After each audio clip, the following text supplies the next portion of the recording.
missile warning and launch. Back in the late 50s. It will take time to understand and are not 60s. really ripe for this hearing today. So here we have but we the will two take countries up with in May. that capability, the United Instead, States. the hearing will focus on you, in the General UK. And we're Saltzman. going to share that This with is your Australia. opportunity It's to explain to the subcommittee and to the public how you will train it's the always military on Space our Force Committee on as a gonna be Department of significant Defense over separate. Our military hearing today service is on the and be a presenter of it's forces a to the decade-long combatant process. command. I want to thank General Saltzman to some accomplish people, their as you mission know, today, our signed Chief by Naval the President Operations before has said this. it could be 30 committee. years. Understanding is that today you will explain to understand three lines of effort for our priorities Guardian for the Space Force. I understand second, our first was face of a combat-ready force, while the budget for the Department of Defense and the Space Force Spirit has been released. Hardener, we plan to enter a space budget hearing, which includes the Space Force later in May. I look forward to having you explain had time to understand lines of effort and give us examples.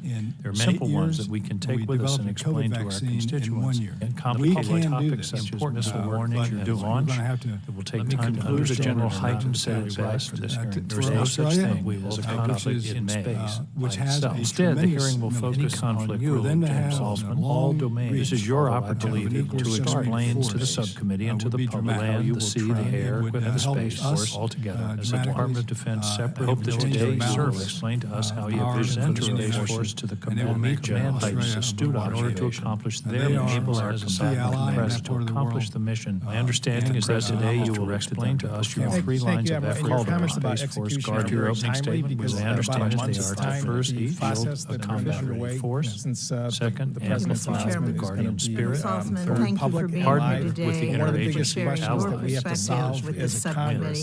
Is to make sure Look forward to having you explain in detail what each of these lines of effort are. You are Give us only your the examples. second ever Chief Simple of ones that Space we can take with us and Operations in a explain to our unique position constituents. to leave your mark on what is still essentially a brand new military Let me state. conclude that General An Hyten said it opportunity best. like this comes no such thing around as a conflict less in than space. once in a Like generation. And I'm sure you feel the conflict gravity there broadly and all the domains, expectation although I believe of it this will every start single in day. space.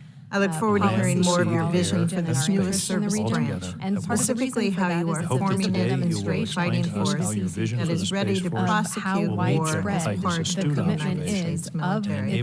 I would also like to understand how you are shaping the space acquisition enterprise to that vision, and that will limit enabling or a joint constrain force. the environment in which they're able to pursue their interests in ways that are Thank you, at a Mr. minimum Chairman. problematic and at General most Saltzman, illegal. thank Chairman you for King, being Ranking here Member today Fisher, and for sharing your distinguished perspective member with of the this subcommittee. And Thank you for your continued sir, support your for the opportunity to willingness. discuss my vision and priorities for You the are United only States the Space Force. second ever Chief of Space I've been in listening Operations in a mode unique since position becoming to the leave second your Chief of mark Space on what is Operations just still 4 months ago. essentially a brand One of my new first phone military calls service. as the CSO An was to the opportunity commander of like U.S. this European comes Command, around Colonel less than once in a My first trip as the generation. And I'm sure you CSO was to feel Colorado the gravity Springs to meet in and the person with the commander of U.S. Space expectation Command, of this General every Dickinson. single day. My first I look forward to overseas hearing trip more of your vision was to for this Hawaii, newest where I service met branch, with the commander of specifically U.S. how you are Indo-Pacific forming Command, it into a Admiral fighting Aquilino. force that is During ready these last to 4 months, I have also prosecute war as prioritized part visiting of with the Guardians United performing States. vital missions around the world. I would also like to Space Force understand for the Joint how you are Force shaping for the the nation. space acquisition In December, I met enterprise in to person that with vision, military space chiefs enabling from the Australia, joint force. Canada, France, Chairman. Germany, New Zealand,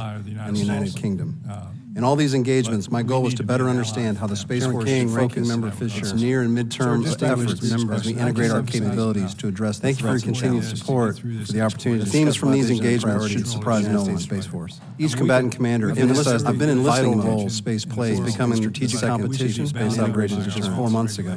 The Guardians of the Space Force make this possible as the CSO and are without a doubt of U.S. the brightest and boldest America has to offer. Because of these advantages and our shared interests in Colorado Springs, U.S. allies and international partners are eager for expanded first overseas trips to Hawaii, especially in areas that strengthen the effectiveness of coalition civic operations and reinforce norms of During these last 4 months, I have also prioritized visiting with Guardian mission forming vital people and partnerships make the Space Force the most formidable space organization both offensive In December, I and met in defensive. person with Nowhere China is and space Russia, used know this them, Australia, and are more accelerating their clear efforts in to undermine Germany. U.S. advantages I'm in the extremely domain and the concerned United about Kingdom. the To meet this all these challenge, engagements, my goal is to better understand how the Space Force's pursuing focus hypersonic its near and capabilities. midterm efforts field And and I'm also integrate our troubled by the capabilities to current address the limited amplifying the plans to Guardian field these spirit. systems. The Most themes from relevant these to this hearing is engagements the should Navy's surprise no plan one. to field These lines of effort combatant commanders emphasize the vital role forces space plays, personnel and partnerships required for integrated deterrence. Preserve U.S. The Guardians of the Space Force make this possible. Before I expand on the Space Force lines of boldness, I'd like to update the Subcommittee on the emerging threats. Because of these advantages and our shared interest in the domain, the handout I've provided indicates allies and international partners space is undeniably a contested, expanded collaboration fighting domain, Sir, it's good to be from especially in areas that strengthen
Russia have robust space-based capabilities that allow them to find, target, and attack U.S. military forces on land, at sea, and in the air.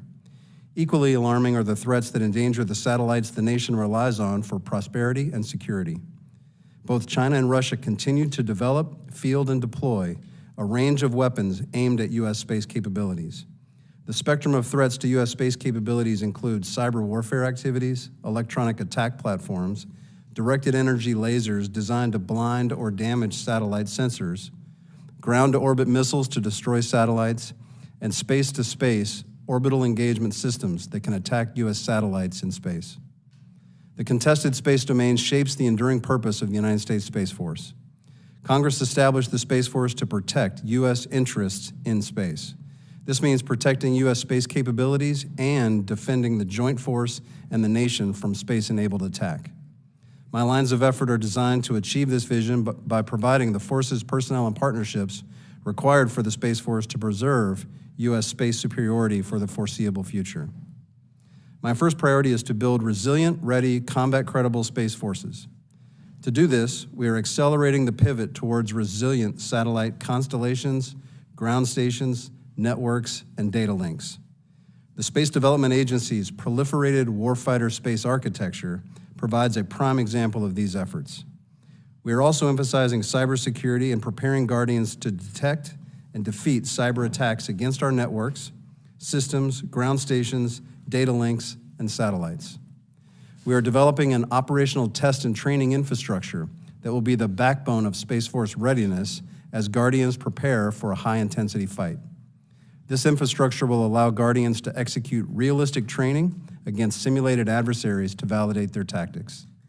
Space Training and Readiness Command executed one such exercise last September with its inaugural Black Skies exercise focused on space electromagnetic warfare.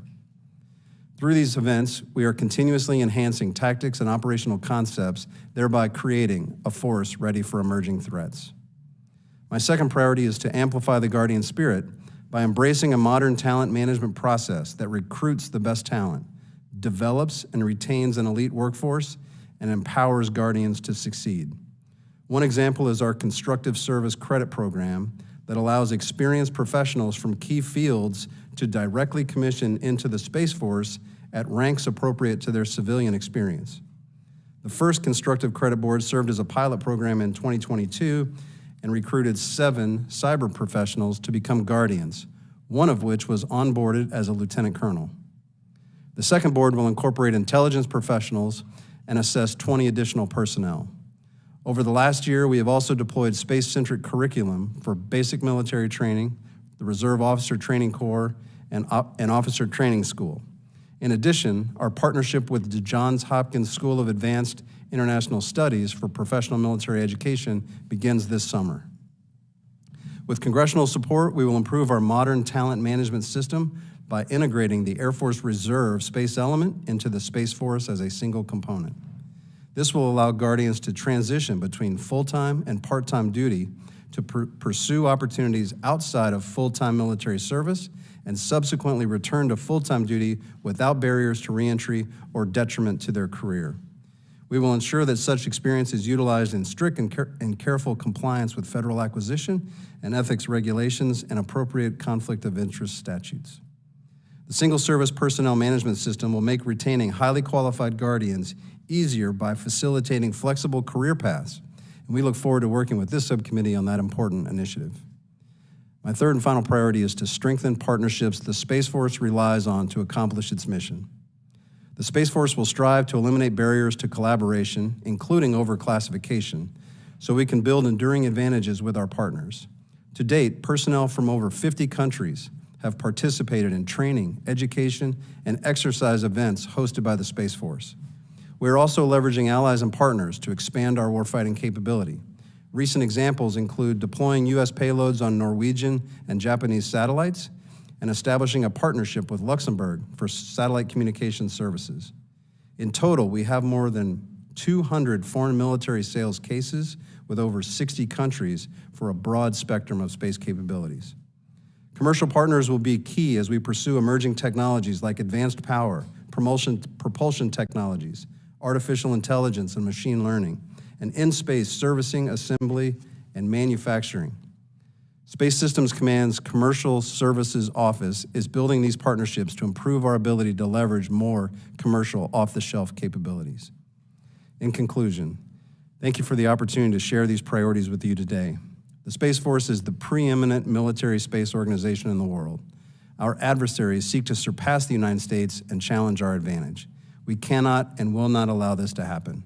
Our Guardians will outwork, out-innovate, and out-compete our adversaries to ensure that we succeed. They will do everything they can to deter conflict and maintain stability in space. I very much look forward to your questions. Thank you. Thank you very much, General. I want to jump on the comments you made about recruiting and particularly bringing people in mid-career and having more flexibility about leaving and coming back. That's a creative idea. Flesh that out a bit for me. It strikes me that that's really going to be necessary in today's environment, particularly in the technology field. Yes, sir. We currently don't have the ability because our reserves and the Guard are in the Air Force. They're in the Air Force Reserves and the Air National Guard. So we don't have an option to, if you leave full-time active service from the Space Force, we lose your expertise. And so we're looking for anything that can allow us to retain those people who might have priorities that shift but are still willing to contribute to the service. Do we need a Space National Guard? So I need the capabilities that are currently in the Air National Guard. I can assure you of that. I think there's a couple of different ways to do it. We assessed 3 different options. We could leave things as they are, which I think is the worst solution because, as General Brown points out, as the Chief of the Air Force, he doesn't have organized, train, and equip responsibilities for space missions, yet he has those space capabilities in the Air National Guard. So it creates a little bit of a conundrum when I'm trying to figure out how to train forces that are aligned under the Air National Guard. So I think the status quo is the most untenable position, but there are other options, and we're going through a series of cost estimates to figure out what a preferred option might be. Is one of them simply to sort of partner with the Air National Guard and have different units have different functions? Is that one of the possibilities, rather than set up an entirely new Space National Guard structure? Well, we are currently partnered with the current status. So we are currently partnered to make sure we can rely on the capabilities that are in the Air National Guard. It just creates a long-term sustainment problem with the difference in organized, train, and equip responsibilities between the Air Force and the Space Force. Let me back up a minute again on recruiting. How are you doing on recruiting, both in terms of quality and quantity? Some of our other services are having real problems with recruiting in this economy. How's Space Force doing? Yeah, I'm almost embarrassed in front of my peers to say it, but we're doing very well.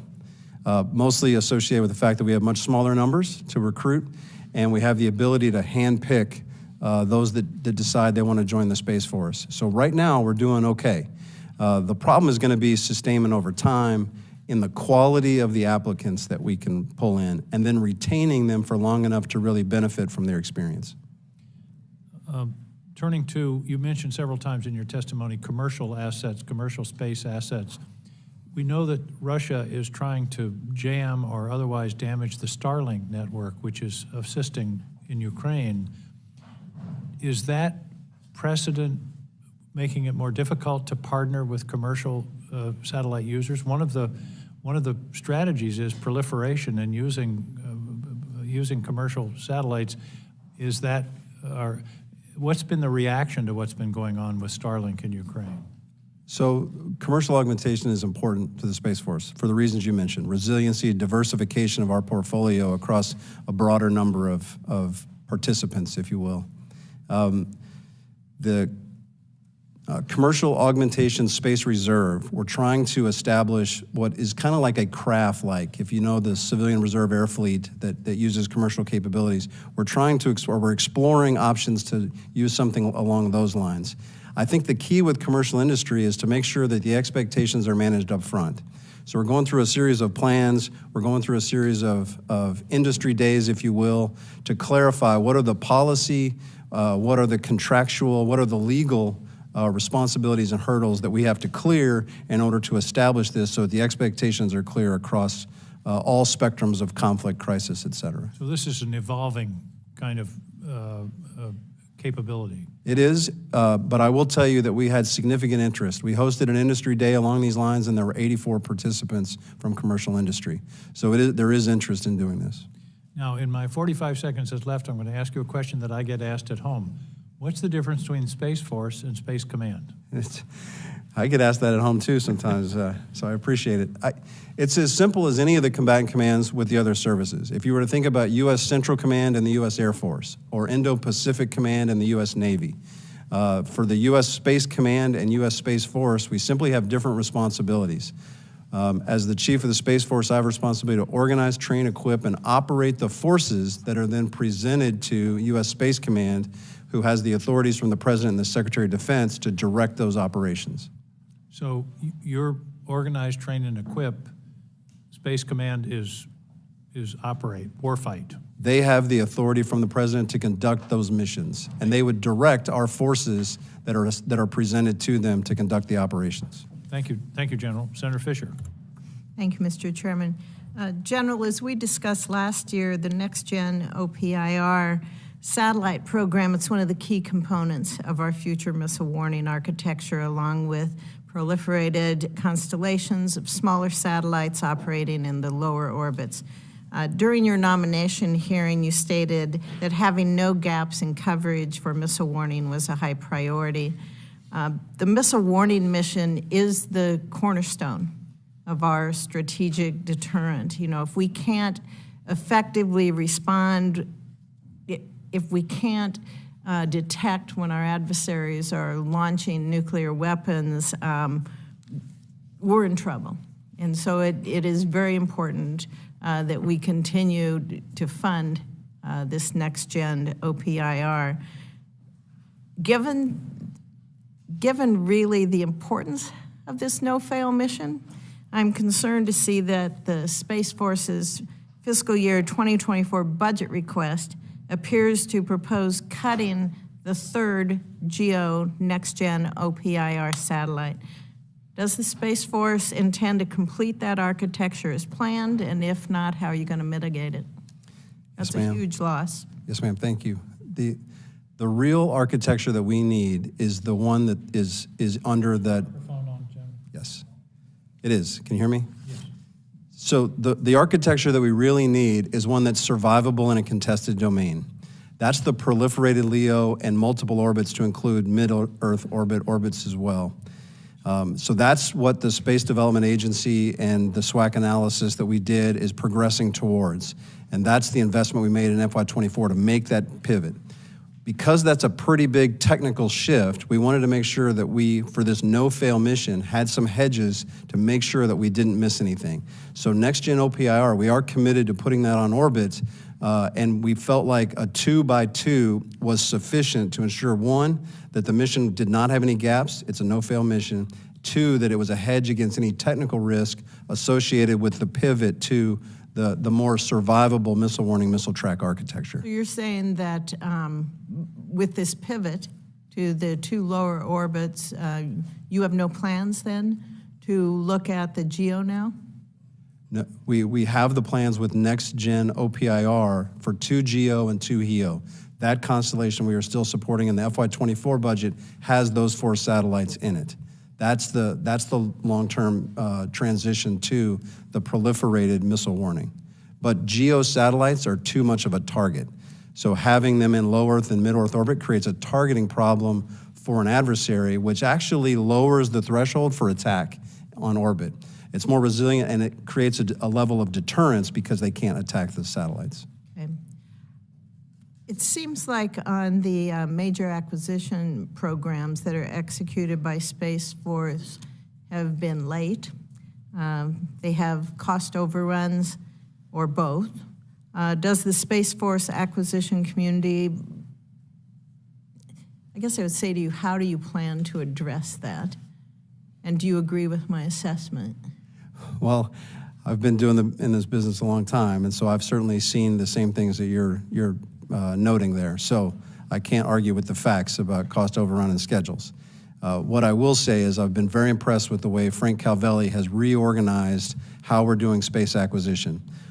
With his appointment as the Undersecretary of the Air Force, Assistant Secretary of the Air Force for Space Acquisition and Integration, he's focused on several different things: buying small satellites, having shorter-term contracts, going with well-developed technology so that we don't have as many non-recurring engineering costs.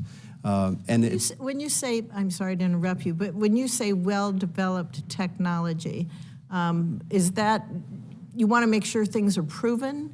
Would you say you're risk adverse then? I would say we want to make sure before we commit to putting something on orbit, if there is well-developed technology, we want to leverage it to the max extent. Otherwise, you have to build everything from scratch, and it delays things, and there's requirement shifts, and it can get in that spiral where you spend more money and delay the timelines. So where there is well-developed technologies, we should take advantage of those. And I think in satellite production, that's exactly where Mr. Calvelli's head is on that. And so while, I can't speak to all the programs that have existed since we've been putting satellites on orbit, I can certainly tell you that the acquisition community has shifted to a different mindset for how it acquires systems.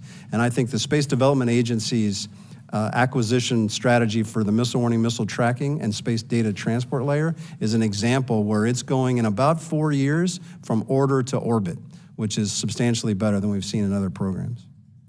Thank you. Now I'd like to call on our only subcommittee member who's been in space, Senator Kelly. Thank you, Mr. Chairman. I had a couple detailed questions, and then the chairman asked both of them. So I'm going to go a little bit different approach here. So to the ranking member's question, you talked about that there's a little bit of a deterrent by putting something at a lower orbit, I think you said. Why is that? Why is it more likely that an adversary goes after something at GEO than it is if they are at a lower orbit? If this sounds at all like I'm lecturing an astronaut, I promise I'm not. So it's more than just the orbital regime. In low Earth orbit, to provide the coverage, you have to have a vastly greater number of satellites. Yep. Dozens, instead of from GEO, you can have a single orbit that would look at a third of the Earth. So by going to the low Earth orbit, we're buying smaller satellites and more of them. Oh, okay, it's the numbers. More satellites creates a targeting problem. Which one do you want to shoot down that you think is going to be the problem for the mission? Yeah, it's just more it's proliferated more LEO. So more, they got to shoot more rounds. A lot more. Take out the capability. So much more that I think the escalatory threshold is raised to the point where they probably wouldn't. Wouldn't do it. Okay. Okay, that's helpful. General, of the NRO, Air Force, Space Force satellites that we put into orbit, what percentage of those is Space Force responsible for? The the contracting, the management of the the operations to get these to their targeted orbit. Compared to the NRO? Yeah. Well, yeah. Like, what percentage do you have? Sir, let me get back to you with the specific But the NRO, the NRO has a number of constellations for its mission set.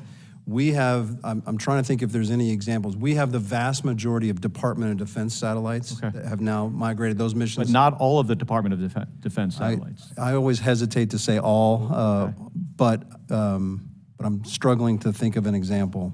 And how many launch providers do you have that you contract with currently to get those satellites into orbit? 2. And those are? ULA and SpaceX. And actually, for demos and other things, we've contracted other providers as well. I can get you the full number. And to date, while you've been involved with this, are we seeing, typical kind of success rates and safety records from both companies? Absolutely. Okay. And no identifiable, problems with that you feel puts our satellites at risk? No. I mean, it's been a while since we've had an accident.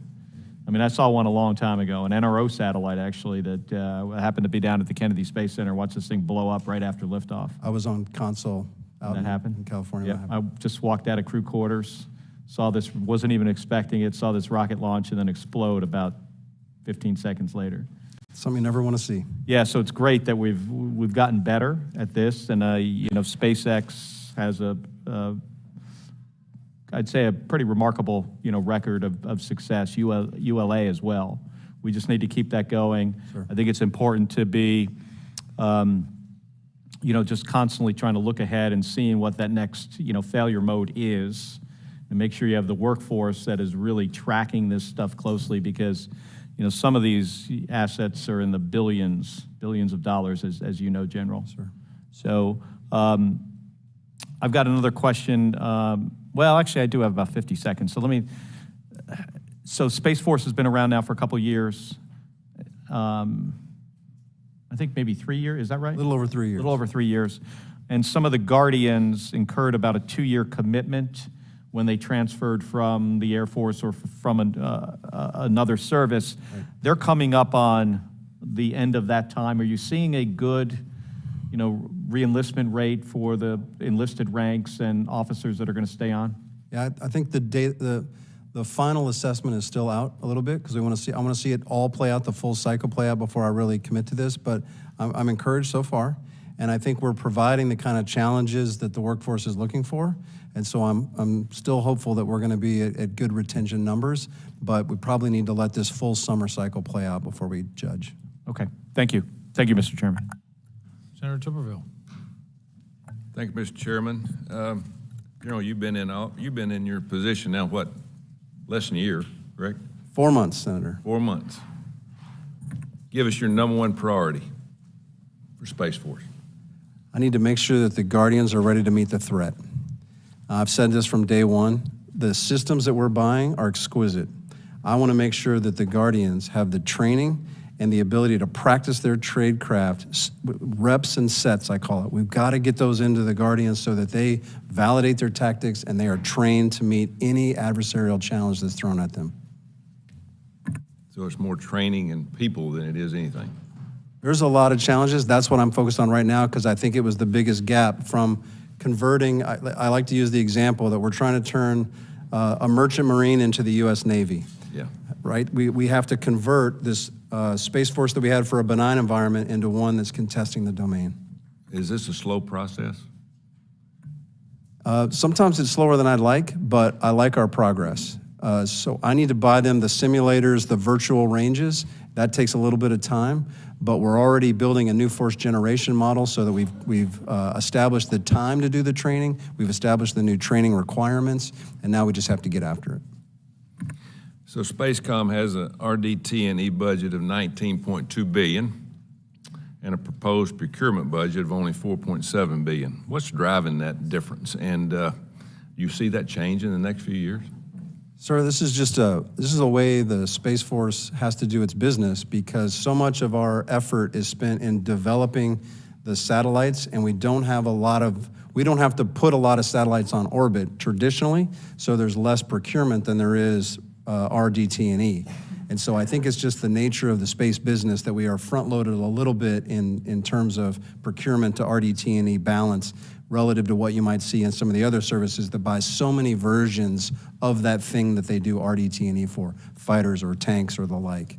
And so even when we go to a proliferated constellation, our numbers will be so much smaller than what the other services have to buy. Yeah, in your mind, what cybersecurity standards minimum do you think new commercial satellites should have?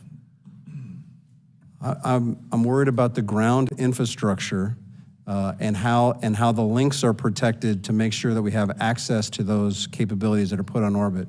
So in commercial terms, I'm a little less worried about the on-orbit cyber protections as much as I am the ground network. And I think those cyber protection standards are well understood, and we can hold the commercial providers accountable for putting cyber defense capabilities onto the ground networks. I've had several private companies come by my office saying they have a great idea how to take space debris down. Have you talked to quite a few of those? I have. What do you think? I think... Will we privatize it at the end of the day? I think there's a lot of different ways to go after that sort of problem. I haven't seen demonstrated capabilities, and I'm always thinking in terms of, it's one thing to have a pitch that says we can do something, it's another to have a demonstrated capability. I'll be honest, we do a lot of serious effort making sure we understand what's on orbit and preventing debris from hitting each other or things that we care about. Right now, I would say this isn't my #1 challenge, but if somebody feels like they can demonstrate a capability, cleaning up debris is an important concept as well. Because it's going to get worse and worse, right? It's not going to clean itself up. Yeah. A lot of people believe the conflict with China could very well start in space. What might that look like one day? The Chinese and the Russians have gone to school on us over the last 20 years, and they know that we've built a joint force structure that relies heavily on the assumption that space capabilities will be there. Whether it's our precision navigation and timing, whether it's satellite communications, the missile warning that we rely on, and the intelligence, surveillance, and reconnaissance persistence that we have with space capabilities, they know we rely on that. And so if they can blind us, if they can interfere with those capabilities, or God forbid, destroy them completely, they know that that will diminish our advantages and put the joint force at risk. So I can see interfering with, I can see blinding, I can see some of those gray area kinds of attacks on our capabilities to try to put us behind the 8 ball. That balloon wasn't in your purview, was it? No, sir. 60,000 feet? Well, they call it near space, but I like to call it far air.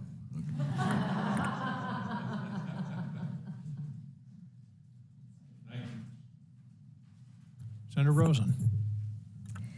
Well, thank you, Chairman King and Ranking Member Fisher. Good to be here today and holding this hearing. And General Saltzman, thank you so much for everything you're doing. And I know everyone's been talking about workforce is key. We need a pipeline of qualified individuals going forward. You're just young, 3 years old, trying to get this workforce, and especially, like you said, research and development, critical.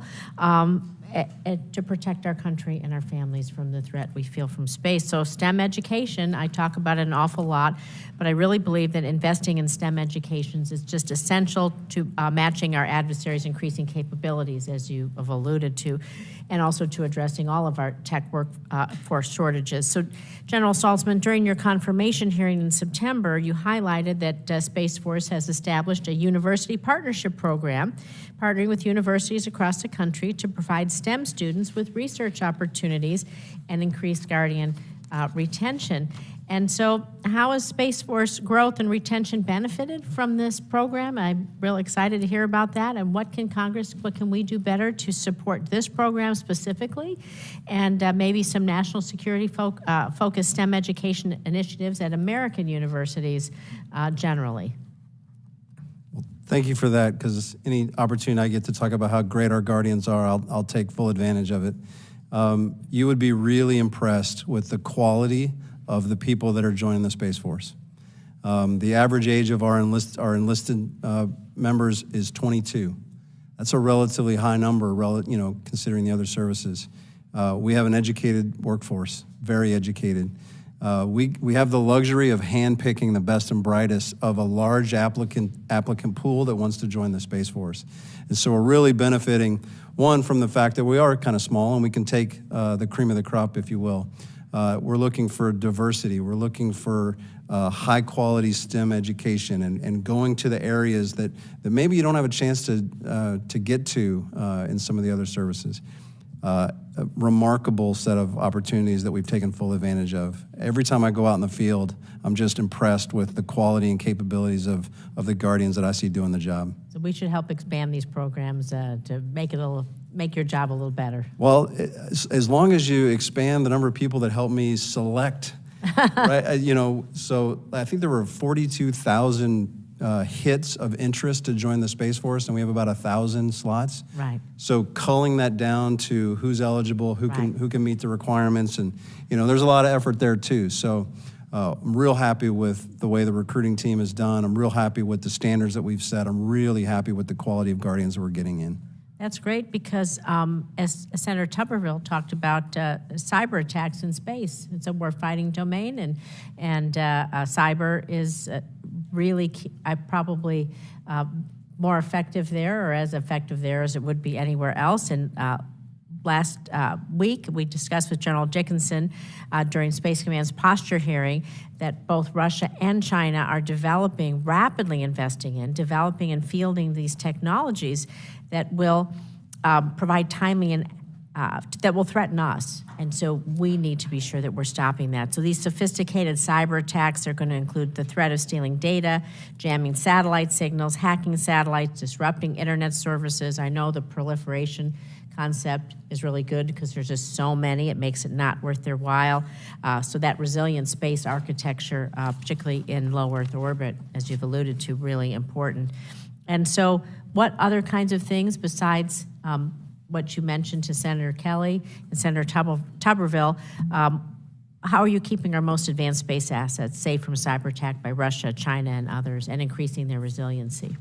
I like to talk about two particular areas that we're doing. First is I want to avoid operational surprise. That's a tenet in my maybe theory of success, if you will, for the Space Force's primary missions. And by avoiding operational surprise, what I mean is, do we have all the sensors in all the right places to see what's going on? And that's cyber and space. Do we recognize hostile activities, aggressive activities, irresponsible activities the minute they occur? Can we attribute them to the bad actors? That's the kind of avoidance of operational surprise that I'm talking about. And then secondly, we have to establish norms of responsible behavior. What are the norms of behavior that are acceptable? And developing a coalition of like-minded space nations that supports those norms of behavior is a powerful motivator to do the right things and call out irresponsible behavior. All of that, I think, protects our capabilities as well. Well, that's great. I know my time's up, but my next question was on international partnerships and how this potentiates that. We'll take it off the record, this hunt forward operations to avoid operational surprise with our allies and partners around the globe. We will submit that for the record, but you were leading me right there. So thank you very much. I yield back. General, there's one member of this subcommittee who probably had more to do with the founding of the Space Force, early and vocal supporter, and that's Senator Kramer. Senator Kramer. Thank you, Mr. Chairman and Ranking Member. And General, good to see you again. I don't think you were lecturing Senator Kelly at all. He asked you the easiest question he could, and you answered it brilliantly. And I think the issue of redundancy as a tool, it sort of answers Senator Rosen's question in terms of how you secure them, as well as how well they work as a kill web, if you will, versus a kill chain. So I didn't think you were. I thought it was brilliant. I also think you're too humble. You brag about the Guardians, but let's face it, you seem to be the employer of choice in the service. You have that luxury, and it's because I think of the mission. I think because it's an important mission that particularly younger people realize, and they're attracted to it, and it gets to stretch them. And so my hope, Jackie, is that the Space Force is so cool it just automatically creates more STEM students, because they all want to be part of the next big thing. I want to get into some issue. Senator Fisher asked you about the gap issue with regard to eyes in the sky and whatnot. And we did see a little bit of a gap in defense when we learned that our radars couldn't see everything. They could only see what they were tuned to see. And so in terms of like Parks radar as an example, and we see some money coming for that, I would presume that means it'll be upgraded, it'll be modernized. As you know, it's a high priority for me, since we have one that you're the landlord of up in North Dakota. Maybe speak a little bit to the role of the Parks radar and modernization, and how that will help you and the Joint Force in terms of particularly early warning. Well, it's a two-part answer, because I don't want to be too distracted by the balloon issue, because that's not where those radars are looking. It's you could easily build radars that would look in that area, but that's not our mission. The mission that's being done in North Dakota and the other ground-based radars is twofold. It's missile warning and it's space surveillance, primarily. And those radars are really good at those jobs. So the real challenge is, how do I go to a rapid assessment and decision quality information of the data that those radars are pulling in? And so that's my responsibility, is to figure out how to take all that massive amount of data in and quickly turn it into decision-making information. So we've got some work to do there, but it's more associated with the latency of the data than I can tell you where something was, but I can't tell you where it is precisely at that moment, and we're getting better and better at that. With regard to some of the issues that we've already talked about, the partnerships that you started out talking about, Senator Rosen asked about, academic partnerships, alliances, obviously commercial partnerships. One of the things when we stood up the Space Force, and we had this discussion many times, and your predecessor certainly grabbed onto it, and that is making sure it's lean, agile, fast. How many times do we hear General Raymond say, lean, agile, fast? Do you feel like you're still lean, agile, and fast? Does the budget help you be more lean, agile, and fast? And I don't mean cheap. I mean lean, agile, and fast. Those relationships that are so important. How valuable is that, and difficult is that balance to make sure you maintain those characteristics? Well, there's no question we're still lean, and there's no question we're going as fast as we can. That's a tough standard for me to say we're fast. I'm always looking to go faster. I'm always looking to be more agile. And so I'm going to be probably our toughest critic going forward, trying to ensure that we stay as fast as possible. Being small does offer some advantages. We can move rapidly through a smaller bureaucracy than maybe some of the other organizations can. But it also comes with, that means there's fewer eyes on ideas. That means there's fewer opportunities to catch mistakes. That means there's fewer opportunities. And so we've got to have good, solid processes. We have to have good, innovative technology that supports us. And so there's no question we're still lean, and now we're trying to become optimized based on that size to make sure that we're still producing high-quality capabilities for a high-quality workforce. Well, that's a great point, because the bureaucracy can gobble you up and slow you down as well. So we like oversight. We're all about that, but we want you to be as agile as you need to be too, to keep up with the speed of China, as I like to say, which is really important. One last thing, I just want to make sure that you're getting the type of the right policies that don't restrict your offensive abilities. We've heard a lot about that. You've spoken to it at some points. Again, whether it's the budget or the administration or up chain of command, do you feel like you have the right policies in place to both protect and attack if necessary? I can assure you there are no policies that prevent us from exploring a full spectrum of operations. It's just about doing the work, establishing the what I would call understanding of what the capabilities can and can't do, and then we test and we learn from our experiences. Thank you. Well done. Thank you. Thank you, Senator Kramer. Your lean, agile, fast reminds me of my high school football coach who said he wanted us to be mobile, agile, and hostile.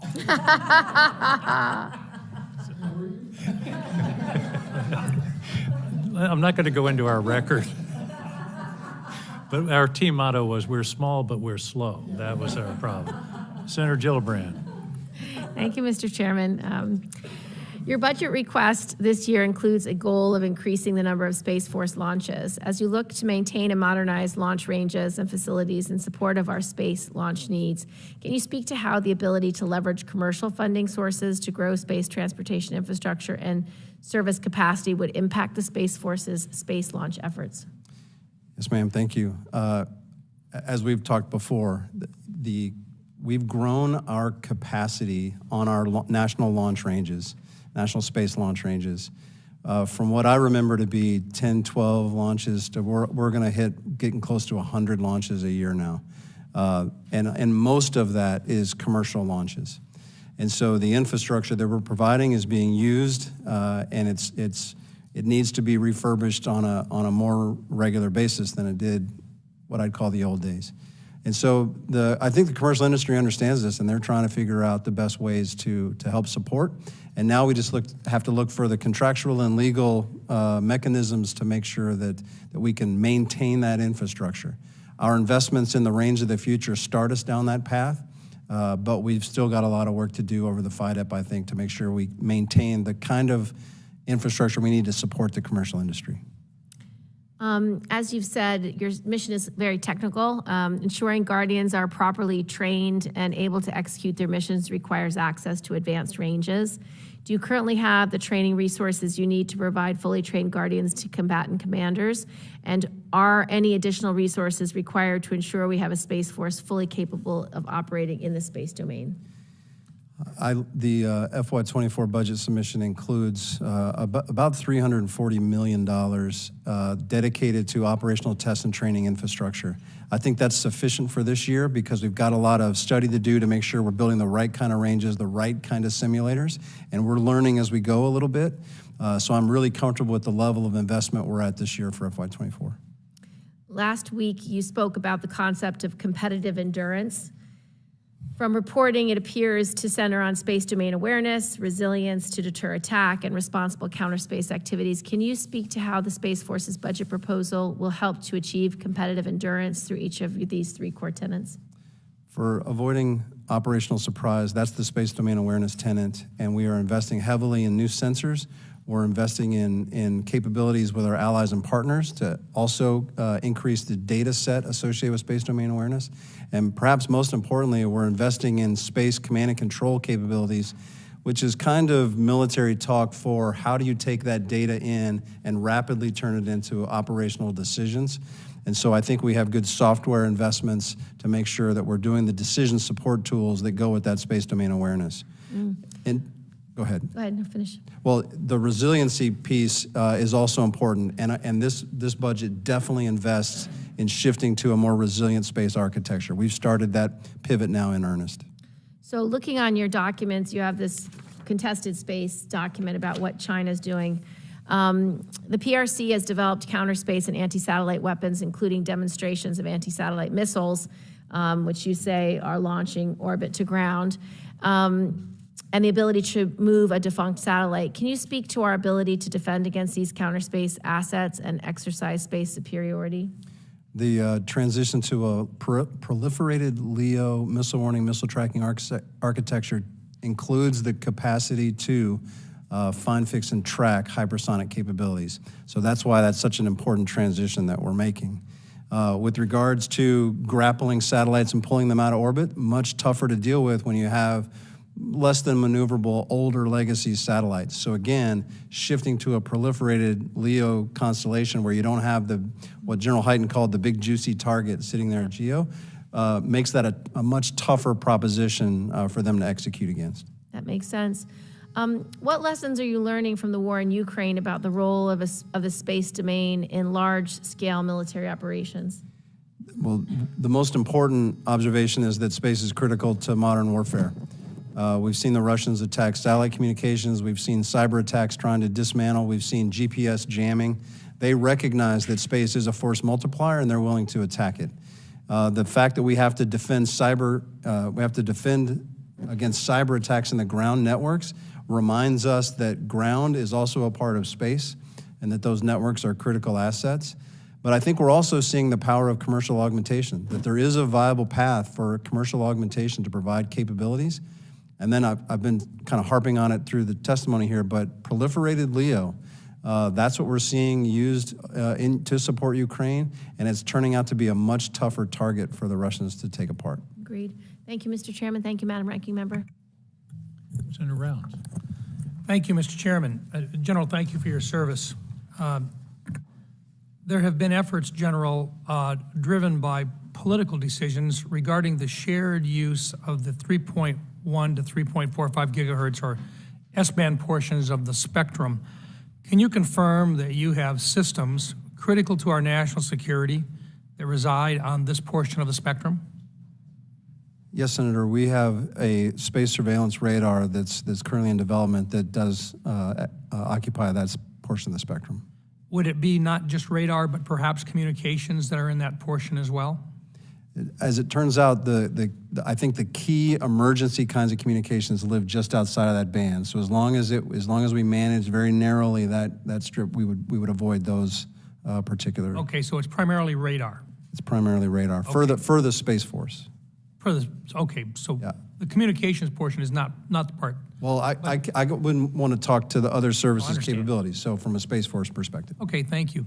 Can you provide your professional military advice on how detrimental it would be to your mission and the security of our nation if you lost the use of this portion of the spectrum? I think the most important thing I can say is I'm not exactly sure because we haven't done the technical analysis of exactly what vacating or sharing any of that spectrum would look like in terms of cost and technical performance.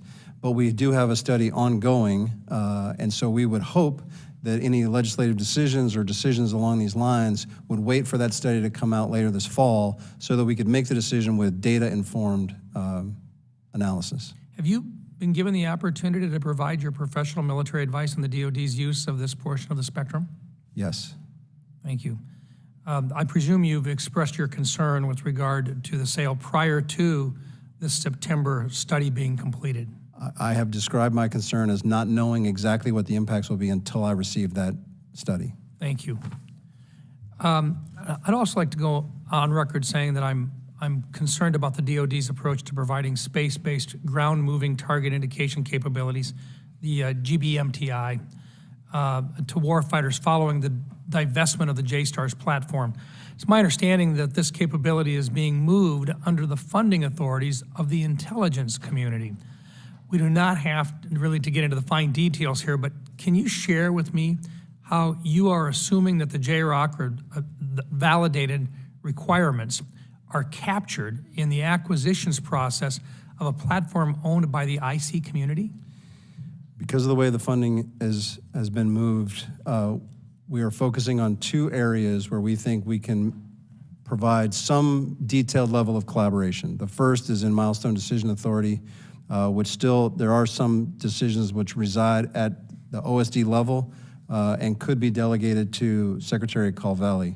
We're looking into what those options are, what the possibilities might be. That's for program management acquisition purposes. The other side is the operational concepts. This is still a DoD mission, the Space Force mission, to do this for the Joint Force. And so we have the responsibility to provide the operational concept for how this would work, and we will have to work closely with the program managers and sensor developers to make that happen. Yeah, with JSTARS, the tactical capabilities to track these moving targets was available to our soldiers on the ground. We just want to make sure that that same capability is still found in a space-based system. And that's what we're really talking about here, isn't it? Yes, sir. And the beauty of the sensors that are being developed is they're more survivable relative to the current threats we're facing, and we're going to do it at a global scale as opposed to a very small AOR, the way the JSTAR is. We just don't want to get it lost in that this needs to be made available for Title 10 operations. These are direct operational support activities. The mission falls to the Space Force and the Department of Defense. Thank you. I understand that there is a legislative proposal in the works to integrate the reserve elements of the Space Force. This seems like a logical move as your service matures and embraces its organize, train, and equip roles. It's also my understanding that the Space Forces residing within the Guard element still reside within the Air National Guard and is organized, trained, and equipped by the Air Force. From your perspective as the Chief of Space Operations, what should the subcommittee consider to provide the most seamless oversight of these forces as the Space Force matures? First, let me describe the reserve integration. I think this is a very important legislative proposal that I hope you'll give due consideration to. It gives us the flexibility to have both part-time and full-time guardians in the Space Force, which is going to give incredible career flexibility and hopefully serve as an innovative way to retain the kind of expertise that we know we're going to need moving forward. I think we've done a much better job of capturing kind of the key details that are needed in legislation to make that proposal work, and I hope that we can continue to work with this committee and others to make that happen. From the Guard standpoint, I've been clear from the beginning that the critical capabilities that are living in the Air National Guard for space are must-haves for the Space Force. That's the most important thing. I don't believe, because of the way organized, train, and equip authorities reside with the Chief of Staff of the Air Force and my responsibilities, that General Brown feels like he can organize, train, and equip space capabilities inside the Air National Guard. It creates a little bit of a disconnect. And so the current status quo is the toughest to figure out how to do properly. Other than that, I think there might be some options that are worth exploring that are based on cost estimates and the like. Thank you. And Mr. Chairman, I would just like to commend the General. He has taken a very direct and strong approach with regard to advocating for our airmen and guardians on the subject of the missile community cancer study.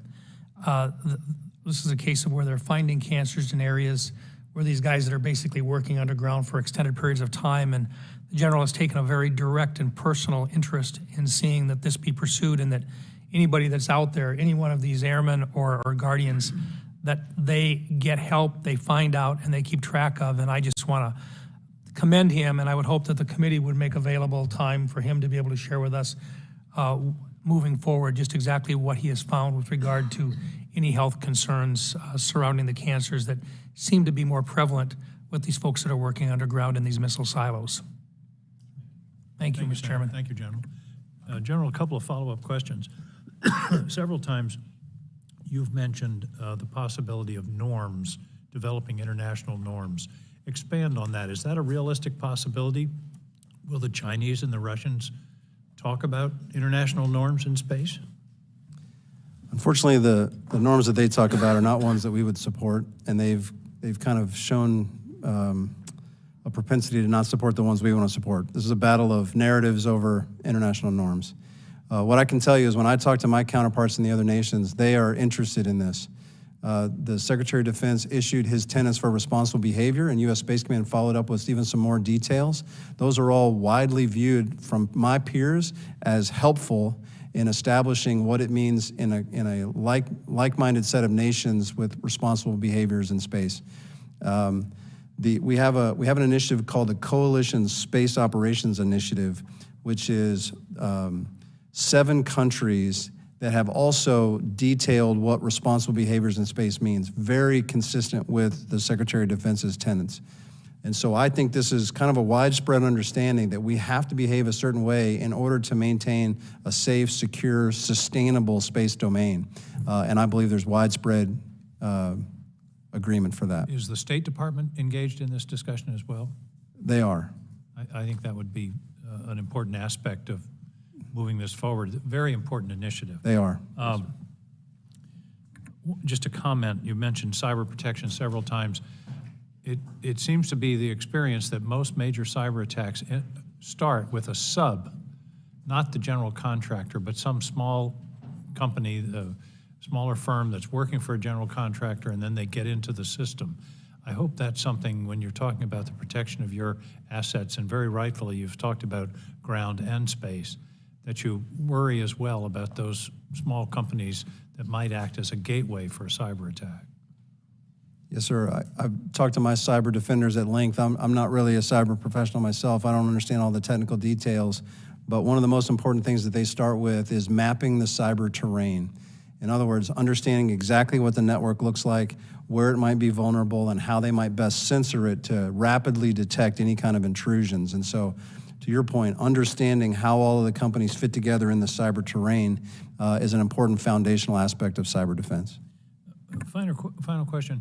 Is Space Force in charge of defensive? You've talked a lot about proliferated LEO. Are you also in charge of developing the capability of maneuver and otherwise defending our space assets? Is that part of Space Force's mission? I would say it's important that as we develop our DoD capabilities through the Space Force, that we make sure we're applying all of the right concepts for active and passive defense to meet the requirements so that we have a survivable architecture on the U.S.'s worst day.